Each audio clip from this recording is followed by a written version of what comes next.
And they were calling from that's when caller ID first came out. They were calling from the offices um, of the company. So then we were like, oh man. So, right after we started seeing all the group home promotional stickers. So we had to change our names from group home to the Funky Street Urchins, which was just terrible, but we did it anyway.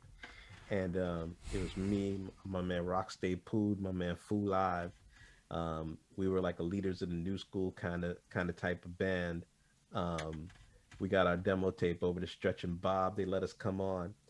Uh, Hold on, you gotta talk a and I lot more remember about that. the, I the literally compliment just, they gave us was hilarious. yeah, because I think they was clowning us on the low, but they was being really cool about it. So yeah, tell us a bit about that. Yeah, so Stretch and Bobbito to you makes a whole lot of sense.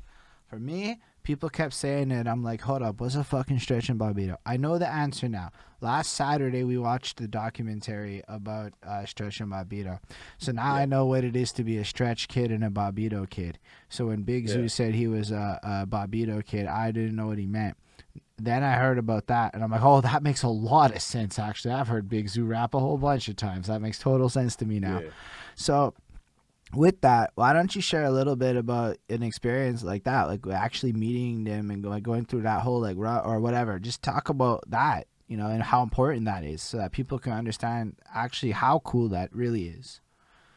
Oh man, I just remember that night, like riding the train over up to uptown Manhattan, the one train up there to where the studio was at, all the way uptown.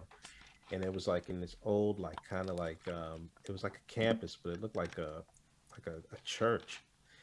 And we'd like go downstairs, and it was this like cool waiting area, and all these cool cats hanging in there. And it's me and my boys, and this is our first time like on any kind of platform, right?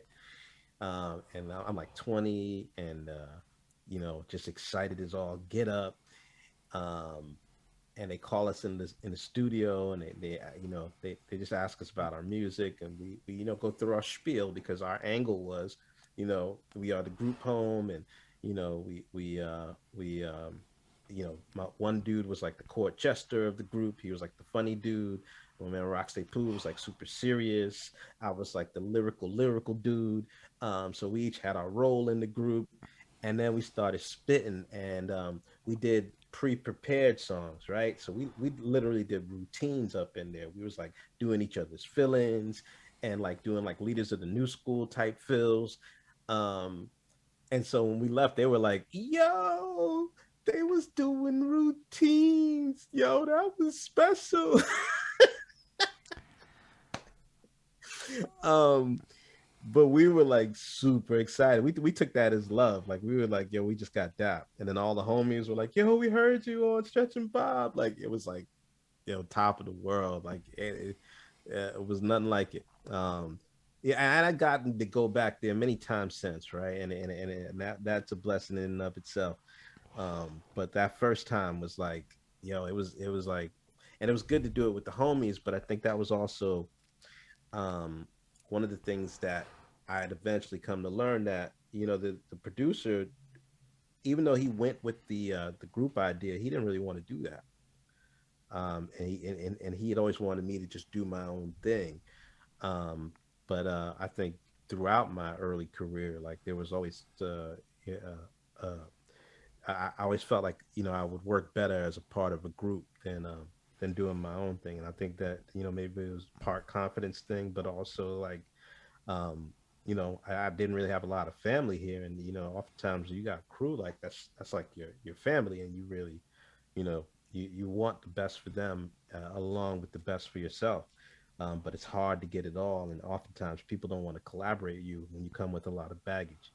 And so definitely some learns from early on, but that's the earliest memory, was me bringing the crew through. But sometimes you reflect on it, and you're like, what could have been if it had just been me on a solo tip, like focusing on just self from back then.